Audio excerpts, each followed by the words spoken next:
Hello, അതും ഈ വർഷം തുടങ്ങിയിട്ട് ആകെ 3 മാസമല്ലേ ആയുള്ളൂ. എന്നെപ്പോലെ നിങ്ങൾ ഇപ്പോഴും കലണ്ടർ ഉണ്ടാക്കിയില്ലേ? എന്നാൽ നമുക്ക് കലണ്ടർ ഉണ്ടാക്കാം. അതിന് ഞാൻ ആദ്യം ഇതുപോലെയുള്ള സ്ക്വയർ ഷേപ്പിൽ 12 എണ്ണം വേണം. പക്ഷെ എന്നെപ്പോലെ ആണെങ്കിൽ 9 എണ്ണം മതി, കാരണം മാർച്ച് കഴിഞ്ഞു.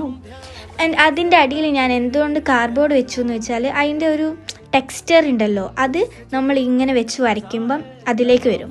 എന്നിട്ട് ഇതുപോലെ ഒരു ഹൈലൈറ്ററോ സ്കെച്ച് പെന്നോ എന്തെങ്കിലും യൂസ് ചെയ്ത് ഇങ്ങനെ ചെക്ക് വരച്ചു കൊടുക്കുക. എന്നിട്ട് ഏത് മാസമാണോ നീ എഴുതുക, അതിന് ശേഷം സൺഡേ, മൺഡേ, ട്യൂസ്ഡേ, വെനസ്ഡേ അത് എഴുതുക. എന്നിട്ട് എല്ലാ നമ്പേഴ്സും എഴുതുക. ഇതുപോലെ എല്ലാ മാസത്തിൻ്റെയും വേഗം ഉണ്ടാക്കുക.